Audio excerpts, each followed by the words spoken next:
Senhor Presidente, senhores congressistas, uma palavra prévia para um agradecimento ao nosso companheiro Pedro Passos Coelho, que cessou funções.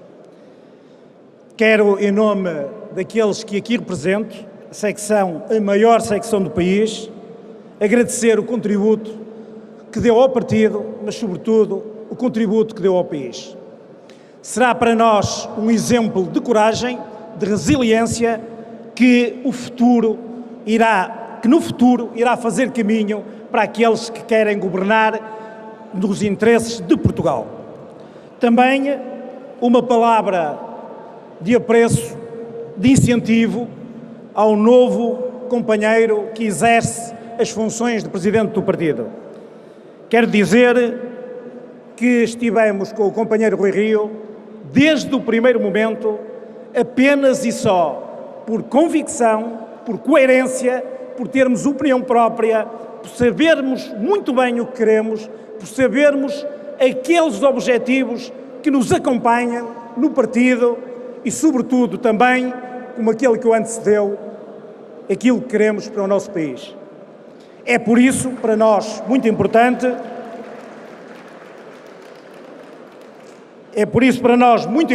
e impomos-nos a nós próprios definir como fundamental o reforço do nosso contributo para que o partido esteja na vanguarda da iniciativa política, quer seja através das reformas, muitas delas aqui antecipadas pelo companheiro Rui Rio, que estão na gênese da nossa identidade política e partidária, quer seja com propostas disruptivas em áreas em que a realidade e o desenvolvimento do país as tornam inevitáveis. A moção que trazemos a este conclave tem a ver com uma prioridade apresentada pelo companheiro Rui Rio na sua moção de estratégia global. E passo a citar: precisamos de uma nova estratégia que preserve e valorize o património, que previna os efeitos e contingências dos fenómenos climatéricos e que, através de uma maior eficiência na produção e consumo dos recursos, a água ou a energia, também os solos, confira maior sustentabilidade e maior bem-estar. Fim de citação. Quisemos centrar a discussão num recurso essencial que todos tendemos a desvalorizar, porque tem estado sempre disponível, mas que os graves acontecimentos do último verão e as previsões futuras não permitem que continue a ignorar-se, sendo absolutamente necessário também aqui ser a hora de agir com urgência. Trata-se, naturalmente, do recurso água. Os perigos de ocorrência de secas severas e extremas cada vez mais frequentes são reais, são graves e Portugal é um dos países particularmente vulnerável aos efeitos destes fenómenos. A situação dramática que se viveu no verão passado em Viseu, imprópria de um país que se diz e se quer mais desenvolvido, corre o risco sério de se repetir este ano, ainda com maior gravidade, e de poder alastrar-se a outras regiões do país. São inúmeros os exemplos de conflitos motivados pela escassez de água. Historicamente, desde o Antigo Egito até mais recentemente a Síria, país que enfrentou uma seca com duração de cerca de 15 anos, passando também, e isto diz-nos respeito, pela própria Península Ibérica, com particular destaque para Barcelona, que em 2008 registrou uma seca profunda, aumentando o nível de conflitualidade do governo de Madrid e reforçando a atual deriva independentista da Catalunha. Esta situação tem vindo também a agravar-se pela atuação, no mesmo sentido, de duas forças complementares: as alterações climatéricas e a pressão demográfica. O aumento significativo das emissões de gases com efeito estufa, em particular o CO2, por via da utilização excessiva de combustíveis fósseis, conduziu a um aumento substancial da temperatura média, gerando alterações significativas, traduzidas na ocorrência cada vez mais frequente de fenómenos extremos, como as secas, cada vez mais severas e prolongadas, as tempestades ou as cheias. A grande expectativa gerada em torno do Acordo de Paris, que conduziu à estagnação das emissões de gases com efeito estufa entre 2014 e 2016, está totalmente abalada por diversas razões, entre as quais avultam um novo e significativo aumento das emissões em 2017 e as absurdas declarações do Presidente dos Estados Unidos. Por outro lado, e devido às alterações climáticas, a média de precipitação anual em cada década tem estado a diminuir de forma substancial e generalizada. Tende, assim, a acentuar-se o ciclo vicioso por via do aumento da produção de energia a partir de combustíveis fósseis, dado que as alterações climáticas conduzem a menor precipitação, o que, por sua vez, reduz a quantidade de água disponível, implicando a produção de energia utiliza ainda mais combustíveis fósseis. Em simultâneo, a pressão demográfica é cada vez mais e maior a dois níveis. Por um lado, prevê-se o crescimento significativo da população mundial. Por outro, acentua-se a contínua urbanização do território, estimando-se que nos países desenvolvidos a população urbana aumente entre os 15%, 16% entre 2010 e 2020. Esta maior importância dos espaços urbanos coloca uma pressão adicional sobre os recursos naturais. A dificuldade de transportar água de um local onde existe excesso para outros onde existe escassez determinará que os grandes conglomerados urbanos irão, num curto espaço de tempo, enfrentar constrangimentos e limitações ao nível do acesso a água potável para consumo e água útil para o desenvolvimento das atividades económicas. Portugal está dependente de recursos externos em matéria de água. Portugal importa água de Espanha, sendo que 40% das disponibilidades hídricas em Portugal têm origem na parte das bacias hidrográficas localizadas em Espanha. Neste quadro de acentuada escassez, a disputa em torno dos transvases feitos no Tejo desde 1981 tornou-se ainda mais agressiva e as reservas das barragens espanholas continuam abaixo da média dos últimos 10 anos, cerca de 41% contra os 60% anteriores, havendo por isso fortes razões para temer que estes factos tenham um forte impacto na quantidade e na qualidade dos caudais que passam para Portugal. Para agravar esta situação, sabe-se que em Portugal o consumo de água potável mais que triplicou nos últimos 50 anos e que, ao mesmo tempo, a quantidade de água disponível atualmente corresponde a menos de metade da que existia em 1950. Por outro lado, apesar de todos os progressos, as perdas nos sistemas de abastecimento de água permanecem a níveis elevados, na casa dos 35%. A questão é, pois, eminentemente política a vários títulos. Desde logo no plano da soberania e da independência nacional, dada a importância deste recurso e a necessidade de manter as melhores relações com o país vizinho e nosso principal parceiro económico.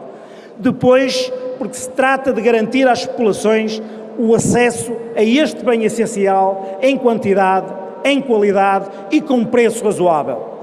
Finalmente, para garantir o desenvolvimento económico, designadamente do setor agrícola, que tem reforçado o seu contributo para o aumento das exportações e do seu valor, acrescentando por via do crescimento da qualidade dos produtos. Por tudo o que referimos, recomendamos à Comissão Política Nacional a criação de um grupo de trabalho que aprofunde este tema e proponha um conjunto de ações e iniciativas a colocar em prática rapidamente. Sugerimos, desde já, entre outras, as seguintes: reavaliar a monitorização da Convenção de Albufeira, que na última Cimeira Ibérica registrou um grande impulso pela ação do Ministro Jorge Moreira da Silva, quer no que diz respeito à quantidade e à qualidade da água, quer relativamente às datas e horários de medição. Criar uma política agressiva de incentivos ao aproveitamento das águas pluviais e residuais. Aferir sobre as possibilidades de construção de novas barragens, tendo em conta a esperada diminuição da precipitação. Elaborar um plano responsável na maximização da capacidade das atuais bacias hidrográficas, dado que as atuais propostas do Governo são incipientes, são irrealistas, sobretudo pela expectativa de elevados resultados. Reavaliar os transvases do Sado, que muitos especialistas consideram ser uma experiência com um êxito duvidoso. tornar obrigatória a elaboração de planos de adaptação e alterações climatéricas ao nível municipal, iniciativa até agora desenvolvida por um número muito reduzido de municípios. Acompanhar de perto a iniciativa da CIM do Algarve, que aumentou o nível territorial de intervenção neste domínio. Divulgar as experiências inovadoras de viticultura sustentável das casas Symington, Esporão e da Fundação Eugênio de Almeida, em que a disponibilidade da água, com adequados requisitos de qualidade e sistemas de regra adaptados, constituem um fator crítico de sucesso. Apoiar a proposta do Presidente da Associação Portuguesa de Cortiça para plantar sobreiros a norte e centro, designadamente em algumas das áreas ardidas, com o objetivo de fazer face antecipadamente ao mais que previsível desaparecimento do sobreiro no Algarve, no Alentejo, em consequência das alterações climáticas. Estudar de modo aprofundado uma opção para nós inovadora, dessalinização.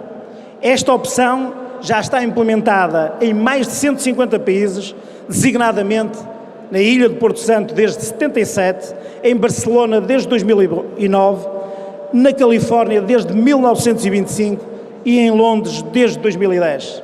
Todos estes projetos têm vindo a fixar metas cada vez mais ambiciosas para a quantidade de água obtida por este método, sempre com uma componente de apoio público muito forte.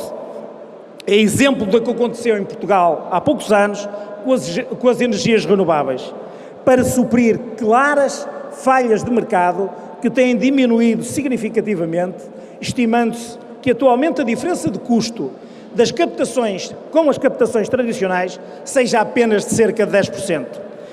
Face ao atual panorama mundial de escassez de água potável, deficiente gestão e exploração dos recursos hídricos, crescente procura da água para a agricultura, consumo doméstico e industrial, este processo de transformação da água do mar apresenta-se como uma solução segura, fiável, para fazer face a este problema. Sabendo que metade da população portuguesa vive perto do mar, das principais cidades que se encontram junto à linha de costa, este processo é uma opção atraente, pois a fonte mais próxima e inesgotável de água são os oceanos. Esta moção, por último, e para seguir a recomendação da mesa, aqui agradeço, mas também a benevolência que deu aos outros que apresentaram as moções, e portanto daí a benevolência que peço agora, para uma palavra de agradecimento. Esta moção é apresentada por mim, mas não é minha. Representa um trabalho coletivo do PSD de Gaia e representa um processo de discussão participada, inédito no partido, entre militantes, congressistas, dirigentes, profissionais da área do ambiente e até independentes, coordenado por um fórum e pelo companheiro Alfredo Jorge Moreira, a quem quero fazer aqui um reconhecimento público por todo o trabalho realizado. Num tempo em que se reclama cada vez mais a abertura do partido à sociedade civil, em Gaia criamos um fórum de discussão interna de composição continuadamente aberta, onde têm assento cidadãos, militantes ou não, de reconhecido mérito pessoal e profissional, que para além de constituir um espaço de debate de temáticas sectoriais, têm uma relação de complementaridade à atividade do partido, dos autarcas eleitos, na elaboração de propostas e na busca de soluções. Um dos produtos deste fórum é este trabalho, é a redação final desta proposta temática. Pelo resultado, nós estamos satisfeitos, as expectativas foram largamente superadas.